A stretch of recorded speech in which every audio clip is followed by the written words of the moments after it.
Hey everyone, it's Joe. Welcome to the first episode of the Future Business Analyst podcast. My guest today is Dr. Debra Paul, CEO at AssistKD. Debbie's worked in business analysis, and these are her words, not mine, for a very long time. Okay, she's written books and certifications, founded forums, and of course the BA Conference Europe. And she basically loves everything to do with business analysis. So Debbie, thank you for joining me today. You're welcome, Joe. It's really nice to talk to you. Yeah, no, it's going to be great. I've got lots of questions for you, but why don't we start off with just a little bit of background information about you and some of the research and the work that you've been doing in the world of business analysis, because you've been studying this, practicing this, implementing this in bits and pieces for, well, a very long time. So how did you get involved in all this stuff, and why do you love it so much? Well, I got involved initially because I always wanted to work in IT. Okay. The very first job I had many years ago was in a government department in the UK, and it was one of the first to have computers. And I always say it was like falling in love. I loved everything to do with it. And it was so logical and it was so thought through. I thought, this is marvelous. So when I started moving into that area, my first job was actually working in a business change team. Okay. And what that involved was working with stakeholders, some of whom at that time, it's not it's not an exaggeration to say were terrified. Okay. And so I had to work to really try and help them and to help them understand the logic of how what we were going to introduce as a system was going to work to help them in their jobs, and they were going to be okay. And that really started me thinking about how technology helps organizations and also works with people. I then became a systems analyst. And I loved systems analysis. I loved really getting inside the detail of requirements and specification and understanding the technology. But at the back of my mind was always the people and the broader context.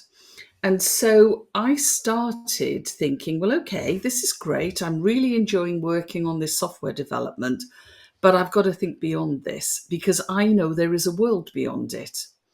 And the more I thought about it, and I don't think at the time there was a role called business analyst, but I couldn't limit my work to systems analysis. I had to look further into the business area. So that was really where it started. And I've always had that belief ever since that technology is there to work in a holistic context and that ultimately it is to help organizations do what they do well. Yeah, I mean And that that's why I love it. Yeah, no, that's fantastic. I mean, it's funny how things work out, and we can look back and sort of see how these paths were almost laid before us, but we didn't realise that they happened.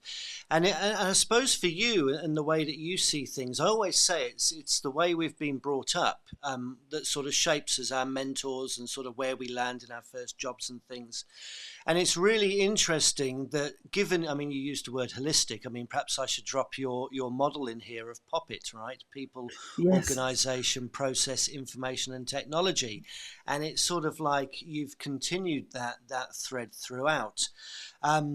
You also dropped a couple of other things in there that I want to come back to. I'm going to come back to that word terrified. I mean, that could be a great word that we use later on. But you got on board on the first wave, and I am leading to your three waves here, right? You got on board on the first wave, so you've seen this progress of the BA role over the years. So initially from that sort of project focus, bridging, translating and transporting requirements from A to B, and then as you said with your systems and now, with your change role, that you needed to do more, and so you got into systems, and from systems you needed to do more, and there wasn't the job title of BA back then, but you sort of progressed it. That was into the second wave, really, wasn't it? The pre-project Mm. stuff, the business stuff, the strategic stuff. And then, of course, there's the third wave. Um, Perhaps a bit more focus on sort of service delivery, portfolios, and that value. And I'm wondering now if we're at the cusp of a fourth wave. Do you feel like we've fulfilled that third wave, or are we still fulfilling it? Or perhaps we're moving on to a fourth wave without fully fulfilling the third? That's such a good question, Joe, because when I initially thought about the three waves, the sort of advisory wave was where I thought, okay, what business analysts will be doing is they will be working across a portfolio. They will be advising at quite a senior level to ensure organizations do what they're trying to do effectively. I think the fourth wave is moving more towards that service view because if you think about it, we've talked a lot over the last 10 to 15 years about product. Yeah. And, we work on projects, and a lot of the time, somewhere in the heart of that, there's a software development, a software product that is either being used or developed. And then beyond that, we started talking about change programs, which was, if you like, the second wave, where we did expand into that more cross functional, holistic view. And then I originally thought the portfolio view would be looking not at a program of change, but across different programs where you'd have, really quite specialist senior business analysts who could advise. But I think the fourth wave is changing mindset now. And Okay. it's moving beyond product to service, to growth mindset, to really saying to organizations, we keep talking about users all the time. Let's talk about the customer and let's think about the ecosystem. And that's where I think that fourth wave can go. And if I'm honest, I'm really excited for it to go there because I believe in that so much. Yeah, it'd be a fantastic place to get to. And I feel like we can see clues, like little breadcrumbs of that happening in places. There are certainly some companies that are more ahead of others. There are some people who Mm. get the opportunity to do that kind of work before others. But if we are moving into this kind of service design thinking stage, I do sort of look back at this third wave and think, have we quite fulfilled that advisory role? Because if we are doing Mm. that service design kind of work, it needs us to be seen as that trusted advisor. And I feel like we're perhaps straddling a couple of things at the same time. And that could be just because the world is speeding up so much. There's so much happening that I feel like we're going to get a lot more overlap of almost different levels and maturities of thinking. Mm, I think you're right. One of the things when I did the original presentation on the third wave, I also looked at fragmentation.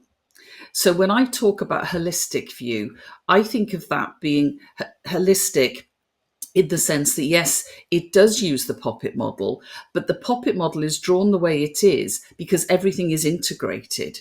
There's a consistency, there's a pulling together with the same focus. What concerns me is a fragmentation and a silo thinking in the business change and business analysis world that actually works against that. And I think sometimes for that reason, we've looked at business analysis in a way that isn't as holistic and consistent as maybe it should be. And I think there are lots of reasons for that. But sometimes what that means is that that overall advisory role can't be fulfilled because you're not really addressing what the organization needs in that complete way. And I think we've also been quite distracted sometimes. And, there have been various things that have come up over the last 10 years that have caused distractions and actually has also caused business analysts to lose confidence, I think, because, we are told by other disciplines that business analysis isn't as important as we think it is. And we do lose confidence. And when we lose that confidence, we then sort of give into that fragmentation, into that silo thinking that doesn't help us at that advisory level. And the one thing that I often say to people is, throughout my career, and very much when I was a business analyst in the early years, I was being pushed into different areas. Really, to get on in career, you have to be a project manager. You've heard that type of thing. Many And times. yes, and my answer to that always was, I don't want to be a project manager. But what I do want to be is the best business analyst I can ever be. And that to me was always my focus. And if that meant I didn't get promoted, I didn't get on in my career, well, so be it. I knew what I wanted to do. But it takes quite a lot of confidence when you're being told, to get on as a business analyst, you have to become a business architect. You have to understand that in an agile world, you're not really that necessary. We have to actually challenge these statements and say, actually, if I'm a great business analyst, I'm going to bring a lot of benefit to this situation. And I think that confidence and the knocks I think BAs have had to their confidence has contributed to us, not really quite achieving the third wave. Yeah, I definitely think there's still some room to grow. The ceiling's definitely a bit higher. And as you say, there's sort of many past reasons, distractions, excuses, whatever they are. I think in many ways there's a stereotype that was created back at that first wave that sort of said BAs were systems analysts, if I can call them Mm, that. And I yeah. think that stereotype still keeps a lot of people stuck. Many are trying to get unstuck, of course, and that's shifting. And I think they're having great success, but it's almost as individuals rather than collectives who, within organizations, um, typically. And you used the word growth mindset earlier. And I feel like that is probably applicable here because growth mindset is really about when you're facing challenge and you're not getting through, and maybe your skills, abilities aren't quite there, but it's also knowing that isn't necessarily set in stone, that you can work past that you can grow and maybe start to develop the skills needed to better sell the kind of impact that BAs can have. Mm, absolutely. I find the growth mindset a fabulous concept because when I first started exploring it and reading about it, Carol Dweck's book, Mindset, is phenomenal. I actually thought that makes so much sense. And I think that's always been my mindset. I just didn't have a way to explore it further and think about it in more detail. And I think as business analysts, if you have a growth mindset and if you understand what that can help you do, when you are told by lots of people and there's a general publicity around particular approaches or particular received wisdom, it does give you the confidence to say, well, actually, let me look at it. Let me just look at that and see if I think that actually adds up. Or is that just something where I need to take it on board? I need to understand it, but it shouldn't divert me from what I'm trying to do as a business analyst, because that is an important role in its own right.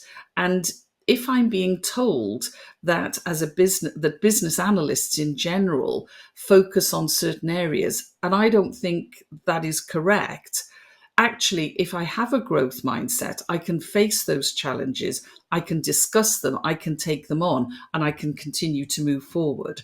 And I think for people in business analysis, we need a growth mindset because we are overlooked sometimes.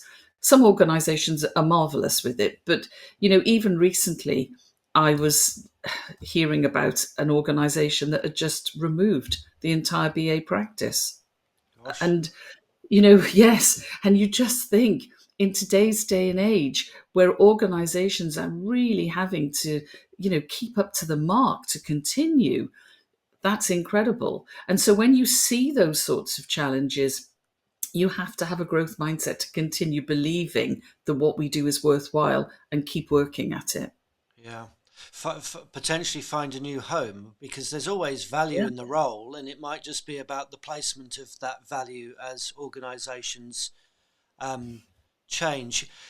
Yeah, what was the word you used? Publicity. There's a lot of publicity, a lot of things that are trending, right? Mm. And yeah, I always find that interesting because there's always some overlap between the roles, which is okay.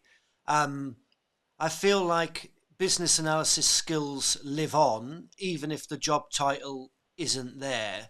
So sometimes when I hear about these questions that, about sort of where's the BA role in Agile? Well, there's still analysis roles in Agile. You're just going to wear a different hat with a different name on it for a Yep. while, which is absolutely fine. And sticking on this publicity, they get budgets, right? They get focus, they get time, they get special treatment for that moment that they are trending, right? That they are popular. And I often wonder, because I look at this, and what will happen is there'll be an agile team. Agile will be rolled out into an organization. They'll spend time on it, they'll spend money on it, they'll hire external agile coaches to help get the people through, and of course, that breeds some success in agile projects. And I do wonder if we actually spent that same TLC, that tender love and care, on a different profession, whether it's project management or business analysis, I'd imagine it would see similar results, because I think focusing, spending time, telling somebody that what they do is important will always get some kind of growth. Mm. Absolutely. There was a great quote I read a couple of years ago. I think it was by Barry Beam, who has been around the world of software for decades. And he was talking about Agile, but he could apply it to lots of things. And he said, if you have brilliant people with really good skills, you're going to get good results. And, Uh, you know, I really, really, really buy into that, because I think you're right. That TLC in the area of business analysis, it does reap rewards. And it is a great shame, I think, that sometimes the sorts of messages we talk about and the sorts of understanding we have of our, change and software industry, it doesn't quite communicate to executive level in a lot of organizations. And I think that's a great shame, because then effort and investment is made in certain areas. And actually, there's probably a broader platform for that investment that could probably be even more beneficial. So, absolutely, I think that TLC, as you called it, Joe, that's really important. Do you know, a few years ago, we had a session at the BA Manager Forum in the UK, and it was on the digital BA. okay. Okay. What happened to the digital BA, she asks. But one of the people presenting was saying how in her organization you had business analysts and you had digital business analysts. And the digital business analysts had a better work environment. Yes. And it's just really, is Yeah. that how we're looking at things now?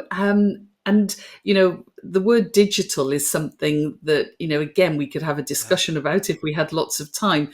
But the fact that it was tacked on as a job title and then more TLC directed Yeah. in that particular area is quite worrying, because to me that demonstrated a real lack of understanding of what business analysis was about. Yeah, and I still see it now. I mean, particular organisations have these like innovation centres, and they always have, the better coffee and the, better decor that's around. And it's interesting when we do prefix, business analyst with some of this tech. I mean, I was talking to somebody today, and I was saying, can you imagine if we did that consistently, how many different job titles there'd be? And why didn't we ever have a green screen BA? I mean, what a Yeah. great job title that would have been. Um, okay, so we see some movement in perhaps where the BA is positioned. I feel like there might be a little bit more argy-bargy to come with some of the other roles. Do you perceive any other roles coming out? I mean, it's always sort of in hindsight that we see these things, but there's obviously that agile wave where there's the agile BA, maybe there's Scrum Masters, product owners, product managers. We in the past we sort of maybe rubbed shoulders with the project manager as well, and had a little bit of a challenge there. Do you foresee some other role emerging at all? Have you given it some thought?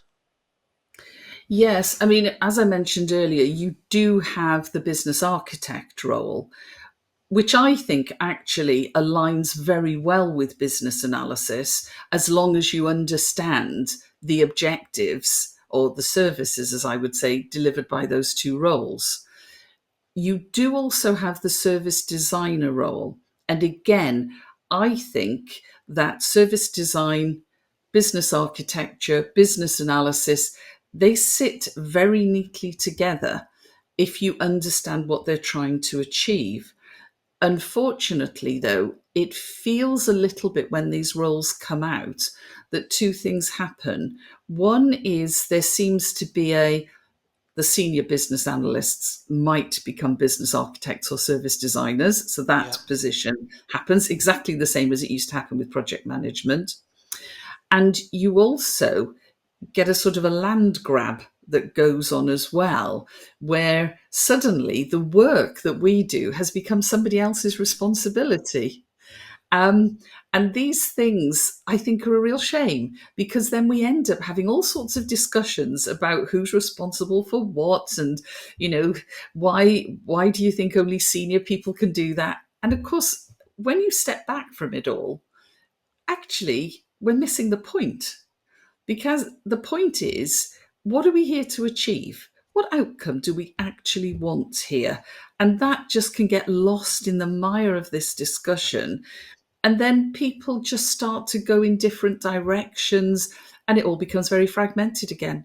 Yeah. And one of the reasons why I've done a lot of research and a lot of work looking at the service perspective is because I think it pulls it all together. Yeah. It allows you to say, okay, what is it that we're trying to achieve and for whom here? Why do we have this function, process, product, whatever it is? Why does it exist? Because it's aimed at something. And if we can understand that why and we can understand the customer perspective of it, then actually all these things can pull together. But if we all sit in these separate areas, Yeah. all saying, well, I'm doing that part of the Yeah. job, then actually we just step on each other's toes. Yeah. I don't know if you ever played this game in the past, but you get a piece of paper and you draw dots in a matrix, and then you would draw a line between them. And when you closed the box, you'd put your initials in it and say, "That's my box." And then you'd count up the boxes at the end to see who had won. It does feel like we play that game sometimes at an Mm. organizational level, that we sort of say, this is mine, that's yours, and it sort of looks like a closed cubicle kind of floor that we're working on. And it is, I mean, as you're talking, you're mentioning service design and you're talking about that why, and focusing on the end outcome and the customer, of course. And it does tie in so nicely with business architecture, with the value streams and the value propositions, and starting to understand how that all fits, how it all comes together. And of course, then tactically, the BA is there to help deliver a service with that mindset. I think that would be wonderful. Um, I'm a great believer in that. Our thoughts attract, and I'm aware when I'm going to have a few of these conversations with people. What I want to sort of keep in mind is that chances are what will happen are the things that people say will happen, that they will verbalize, and we can follow the Mm. things that resonate with you. So if we are to make this happen, what sort of skills are BAs going to need to begin? I mean, some old, some new maybe, but what skills will they need to start to work in this service design architecture kind of space? Ooh, that's a big question, Joe. So I really like the T-shaped model Mm. because to me it allows me to look at skills with a little bit more focus. One of the things I always say is if you want to stop a discussion, ask people to write something on a blank piece of paper. So that's why I love models and frameworks so much because they help us think. So in terms of skills, we do have to understand stakeholders, but I think we have to take it a little bit beyond where it is at the moment and think about ecosystems, Okay. because ecosystems help the organization work. And if you think of something as an ecosystem, you can see that every element, every service entity is playing its part to make the overall thing happen. So we have to be able to work within that ecosystem and understand it. And therefore, we need to understand people. We need to understand how to communicate with them, how to present them, how to facilitate, how to influence, how to negotiate, all those types of things. And that all sounds incredibly obvious because we've said it for years that we need those skills. But actually, I don't think it hurts to just keep reaffirming them because we can always improve and we can always learn new techniques, new ideas, and all of that helps us to beef up those interpersonal skills working within an ecosystem. And then taking that ecosystem over to the other side of the horizontal bar of the T, I really believe that we need the skills of business. I mean, as you know, I'm CEO of a company, and I've always said I couldn't do my job if I didn't have business analysis skills. But I also have to have business skills. So I have to understand how, if you like, in an ecosystem sense, how my industry works, how the Yeah. domain works. I have to understand how to work with suppliers and resellers and partners and regulators and competitors and all sorts of different stakeholders, not from the sense of just knowing they're there, but really understanding how that ecosystem works within my business domain. And I hate to say it, I do have to understand money, finance, numbers. Yeah. And I know sometimes BAs find that tricky. Yeah. But just tell you a little story. Many years ago, I did an MBA and I did it distance learning. And one of the modules was business finance. And I thought, oh no, this is terrifying. I don't know anything about business finance. And now I have to read books. But if you come back to growth mindset, I always felt that if I read it enough and thought about it enough, I'd get it in Yeah. the end. So that's what I did. I read, reread, Okay. thought, reread, reflected, reread, and eventually got it. And it is an area of skill that I am so pleased that I Yeah. got on top of such a Yeah. while ago. So those are two areas. In the BA area, then, we've got all the things like understanding process. Yeah. You know, Yeah. you talk about value streams from a business architecture view, which is a very high level view and is based on delivery of a value item or realization of value, as I would call it, with customers. But underneath that, we have to understand processes, how they work, how we model, improve them, etc. That's absolutely a given. We have to understand requirements, and I'm going to use the requirements word because I don't care whether you call them work items, features, user stories, I really don't care. They are a requirement to be fulfilled, and we have to understand a lot about them and how to really uncover what they're about and how to prioritize them and things like that. So we've got all those sort of key skills there. Yeah. But one of the skills that I think has been neglected a bit is around data, Absolutely. because data is so important in today's world. There is so much that data can offer, and there's too much fear around it, too much Yeah. apprehension. We're back to terrified again, aren't we? We're back to terrified. Yeah. But I really do think we need to understand data, and we need to understand it across the entire life cycle, you know, from origin Yeah. through to, you know, modeling, representation, capture, maintenance, usage, reporting, analytics, through to extinguishing. We have to understand it. And if we don't do that as business analysts, I fear that we're going Yeah. to be overrun by another role, which is the data analyst or even the data analytics specialist. Yeah. So there's a whole area around that. There are others in the BA space, but I've talked about skills enough, really.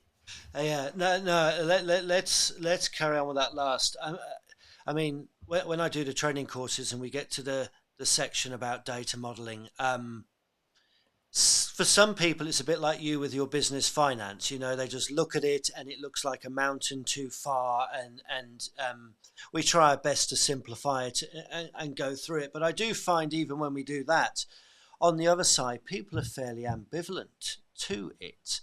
And Mm. it always surprises me. And I was having a chat with somebody the other day talking about this, saying, I can't get why people don't get the need to do data as part of their business analysis. It's almost a perception, a side of the coin that I can't see.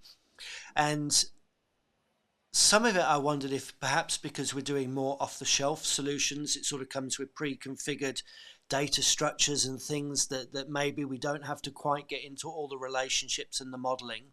But I still think there's a lot of value, and it needs to be there in terms of the actual data items, their attributes, their lengths, their types, at what point in the process they are available, because it Mhm. becomes information ultimately on a report or on a Yeah. dashboard or somewhere.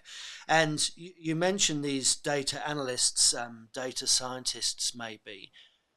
They still need the data captured for them. They can't Mm. work with no ingredients, and the responsibility is on BAs, I feel, to actually get back to data a little bit, because we hear so much about business intelligence, intelligent decision making, and businesses are not simply going to be able to do that unless the data is there at the time they need it in a way that they can consume it.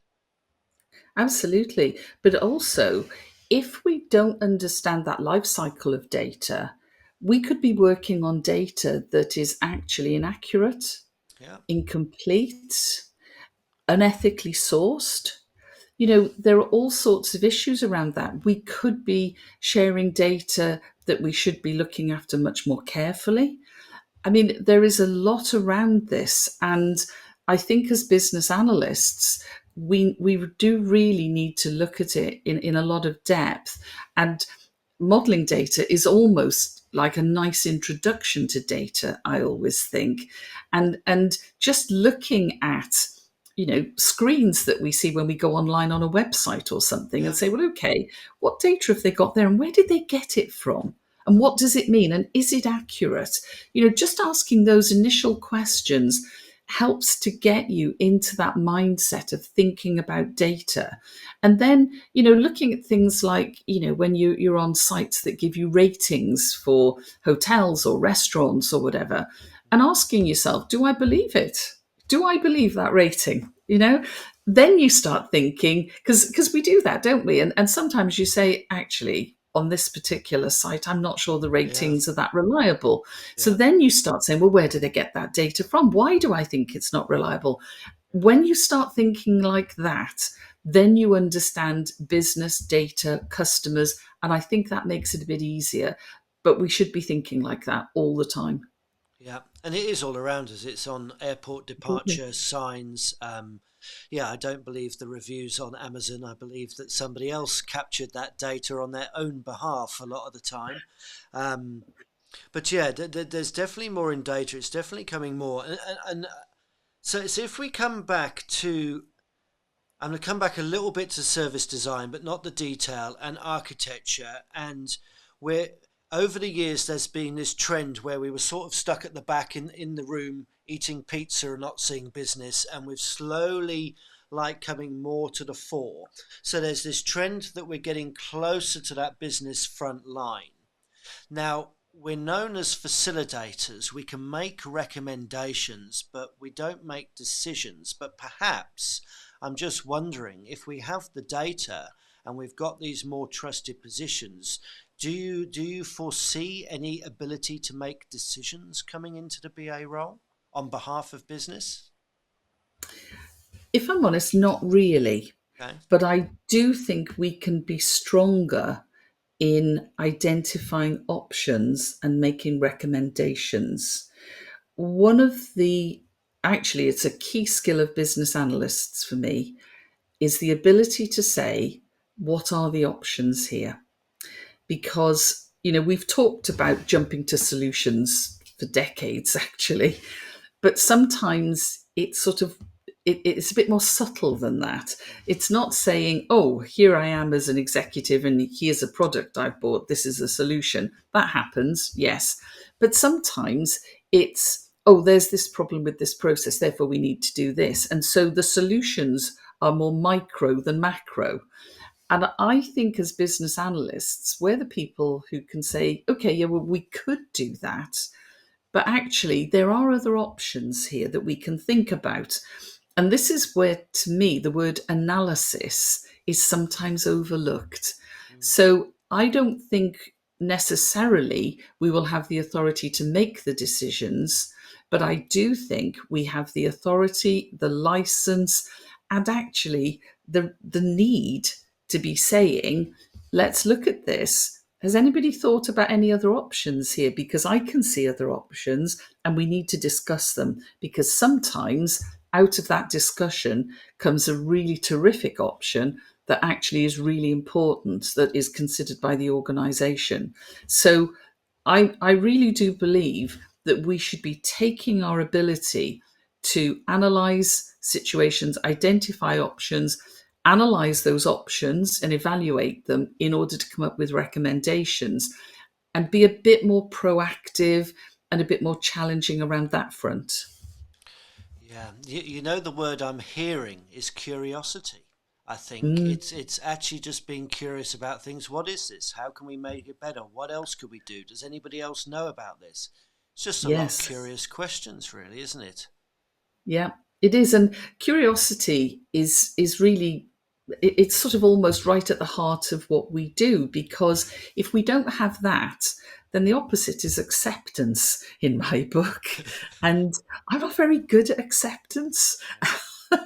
Because I don't accept anything. You know, if somebody comes out and says this is the greatest new method, approach, role, anything that we've just invented, my attitude is always, okay, I'll take a look at it and see what I think. So acceptance is never ever part of what I do.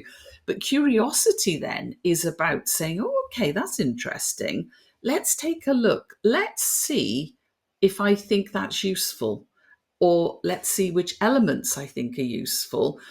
And also with me, it's always, let's see how I can improve it to make it work better.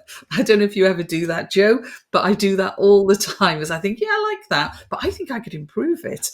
Perfectionist tendencies, I think, in some ways as well, just improving and improving. Um, Yeah. let's come back to that word terrified, okay? We've got a couple of minutes left, so I feel that this might be a good place to end off on. And in many ways, I'm grateful that the two little letters AI have not cropped up in our conversation, because I know that it's going to be a conversation that's held again and again. So I am grateful for that, but I do also feel that I need to mention these letters very briefly. And I'm going to come back to terrify, because when you were talking about that moment where you had a group of people in an organization and there was a fundamental shift happening with the advent of computers. I mean, it was turning things on its head. It was such a leap in terms of sort of business change, business improvement that was there. Probably some of the things that we're facing right now aren't dissimilar to, because we've had quite a Mhm, big leap over this next while, and I don't think many of us quite know what we're in for. We're sort of mhm. projecting a little bit and trying to predict one or two things, but not without trying to predict. What I wanted to ask you for here is, as somebody who's seen people, people go through an enormous change, what sort of last piece of advice could you perhaps give people who are maybe a little bit fearful of being a business analyst going into the next few years? What advice can you give them to maybe fall back on? Do you know, it's interesting. One of the things I've seen over and over again is people really concerned about A and not looking at B. Okay. And too often, when you do that, you waste a lot of energy worrying about something that you don't understand and may not come to fruition, rather than thinking, I need to understand this, I need to think about it, and I need to maybe get some perspective, but I'll only have that if I do the work to really think about it. And you also need to scan the horizon a bit broader, because in all of these situations, and actually there have probably been three, I would say, in my career. Obviously, the advent of the internet was Yeah. huge as well. Um, in all of those situations, there were a lot of benefits that came out. But the terror, the concern, almost made it twice as difficult for Mm. people to actually get on board with these things. So I always say, if you really are worried about something, do the work. And Yeah. there was a great phrase that I heard on a radio program, and it was an actor who said it, and I can never remember his name, but he was Meghan Markle's father in Suits. Okay, Okay. and he said, as himself, not as the Yeah. actor, not as the character, he said, "When the going gets tough, the tough go to work." And that is how I look at it. So obviously, I've reading about AI and machine learning. I'm thinking about it, and the one thing I think, I'm going to come back to this word analyst. Okay, as an analyst, I read and reflect. I think in context. I read more, I reflect. That way, I start to get a picture that I can work with, and I can start thinking about, okay, what do I need to consider? What might I need to work with that is maybe going to hit me from nowhere? And therefore, I need to think about it. And what can I make sure I understand? Because the worst thing we can do is just sit terrified and Yeah. frozen, because that doesn't help anybody. Yeah. When the going gets tough, the tough get to work. I think that's a great Yeah. note to end this on. Thank you very much for joining me on this episode 1, Debbie. It's been fantastic to talk with you as always. Yeah, great to talk to you, Joe. Thanks for asking me. Cool. Cheers.